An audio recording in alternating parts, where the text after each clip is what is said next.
बिस्मिल्लाहिर्रहमानिर्रहीम अस्सलाम वालेकुम डियर स्टूडेंट्स। आज हम जेनेटिक्स या इनहेरिटेंस का एक और इंपॉर्टेंट टॉपिक डिस्कस करने जा रहे हैं जो है जीनोटाइप एंड फिनोटाइप। इस लेक्चर में हम समझने की कोशिश करेंगे कि जीनोटाइप एंड फिनोटाइप क्या है, जीनोटाइप को जीनोटाइप क्यों और फिनोटाइप को फिनोटाइप क्यों कहते हैं और इनका पता कैसे लगा सकते हैं, और मोस्ट इंपॉर्टेंट जीनोटाइप और फिनोटाइप में डिफरेंसेस को with the help of diagram समझने की कोशिश करेंगे।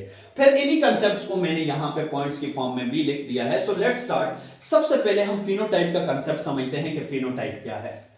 लेट्स सपोज कि ये कोई भी प्लांट है और मैं कहता हूं कि इस प्लांट के साथ जो फ्लावर हैं उनका कलर जो है वो रेड है।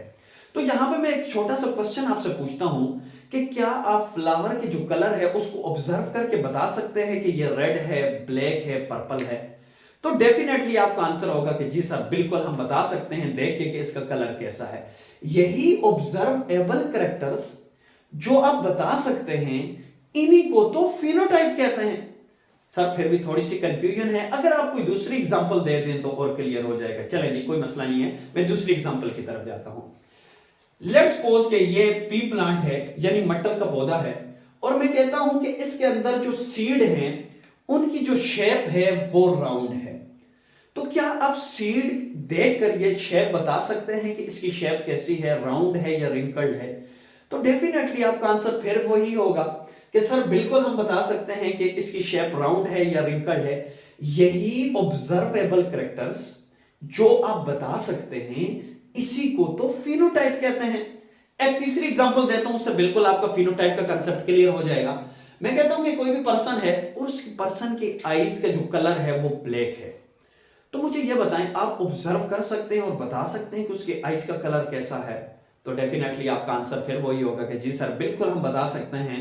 तो ऐसी कैरेक्टर्स जो आप ऑब्जर्व कर सकते हैं ऐसी कैरेक्टर्स को हम फिनोटाइप कहते हैं। फॉर एग्जांपल हाइट है, आइस का कलर है, आपके हेयर्स का कलर है, ये सब एग्जांपल्स हैं फिनोटाइप की। तो मैंने यहां पे यही वाला पॉइंट लिख लिया, phenotype is the set of observable physical characters. और फिनोटाइप को फिनोटाइप इसी वजह से कहते हैं क्योंकि फिनो ग्रीक वर्ड है और इसका मतलब ही अपीयरेंस होता है, यानी ज़ाहिरी तौर पर कैसा नजर आता है कोई भी चीज। अब मैं इसके बाद जीनोटाइप के कंसेप्ट की तरफ जाता हूं कि जीनोटाइप क्या है।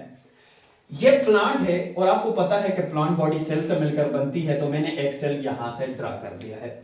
और सेल के अंदर आपको यह बात भी पता है कि क्रोमोसोम्स होते हैं और मैंने यहां पे क्रोमोसोम का पेयर बाहर ड्रा कर दिया। और क्रोमोसोम्स के ऊपर जीन्स होते हैं। फॉर एग्जांपल मैं कहता हूं कि यहां पे जो जीन है वो कलर का है और जीन की जो दो फॉर्म्स होती हैं, फॉर एग्जांपल ये भी जीन की एक फॉर्म है और दूसरी इसको हम एलील कहते हैं। तो मैं कहता हूं कि यहां पे अगर एलील, ये वाला एलील और ये वाला एलील यानी जीन्स जो है वो रेड कलर के लिए है, तो ये जो जेनेटिक मेकअप है इस जेनेटिक मेकअप को असल में जीनोटाइप कहते हैं। और इसकी वजह से जो इसका कलर रेड अपीयर हुआ और जिसको आपने देखा वो उसकी फिनोटाइप है। दूसरी एग्जांपल से आपका कंसेप्ट और क्लियर हो जाएगा। जैसे कि हमने अभी बात की कि फॉर एग्जांपल इसकी जो शेप था, सीड की जो शेप थी वो राउंड थी। इसका अगर मैं सेल लूं इस प्लांट को और सेल के अंदर अगर क्रोमोसोम्स देखें तो क्रोमोसोम्स में कहता हूं कि यहां पे जो जीन है वो शेप का है और एक एलील भी राउंड का है और दूसरा एलील भी राउंड का है।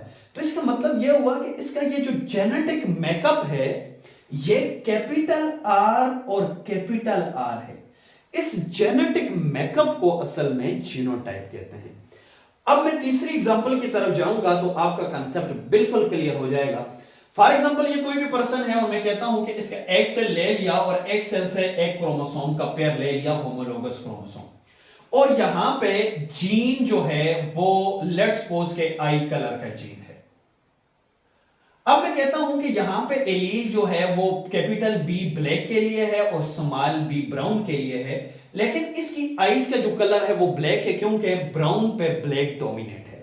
तो इसका मतलब यह हुआ कि इसकी जो जीनोटाइप है वो कैपिटल बी भी है, स्मॉल बी भी है, लेकिन इसकी जो फिनोटाइप है वो ब्लैक ही है क्योंकि अपीयर इसका जो आईज का कलर है वो ब्लैक अपीयर हुआ। एक फोर्थ एग्जांपल की तरफ जाते हैं। मैं कहता हूं कि इस इंडिविजुअल के अंदर ब्लड ग्रुप का एलील ए भी है, एलील बी भी है। तो इसका मतलब यह हुआ कि इसके ब्लड ग्रुप का अगर जेनेटिक मेकअप देखें तो इसका मतलब यह है कि एलील ए भी है और बी भी है, और इसके अगर फिनोटाइप को देखेंगे यानी ब्लड ग्रुप को चेक करेंगे तो इसका ब्लड ग्रुप होगा ए बी। तो यही जो जेनेटिक मेकअप है, इस जेनेटिक मेकअप को जो पेरेंट से ऑफस्प्रिंग के अंदर ट्रांसफर होता है यानी इनहेरिटेड है, इसी मेकअप को तो जीनोटाइप कहते हैं। इसी पॉइंट्स को मैंने यहां पे लिख लिया, genetic makeup of an organism, और इसको जीनोटाइप इस वजह से कहते हैं क्योंकि जीनोस से निकला है और ये पेरेंट से ऑफस्प्रिंग के अंदर ट्रांसफर होता है यानी जनरेशन टू जनरेशन ट्रांसफर होता है और इनहेरिटेड है, जबकि फिनोटाइप जो है वो नॉट इनहेरिटेड है। अब मैंने जैसे शुरू में क्वेश्चन किया था कि हम कैसे पता लगा सकते हैं कि फिनोटाइप क्या है और जीनोटाइप क्या है, तो सिंपली जैसा कि फिनोटाइप हम उसकी आउटवर्ड जो कैरेक्टर हैं उसको देख के बता सकते हैं कि phenotype can be determined by observing outward characters. For example जैसे कलर ऑफ आइस की बात की, ब्लड ग्रुप की बात की, कलर ऑफ फ्लावर की बात की और शेप ऑफ सीड की बात की, लेकिन जीनोटाइप हम देख के नहीं बता सकते कि इसके अंदर जीनोटाइप क्या है। तो जीनोटाइप कैसे बता सकते हैं? Genotype can be determined by observing DNA by genotyping method. कुछ स्पेसिफिक टेक्निक्स होती हैं जो यूज करके हम जीनोटाइप इंडिविजुअल का बता सकते हैं कि इसके अंदर जीन्स या एलील की क्या कंडीशन है। For example polymerase chain reaction, DNA sequencing method जो है, इसके अलावा भी बहुत सारे मेथड्स हैं, और इसके एग्जांपल में फॉर एग्जांपल जैसे हम जीन और एलील की बात की। होप कि आपको लेक्चर की समझ आएगी। शुक्रिया।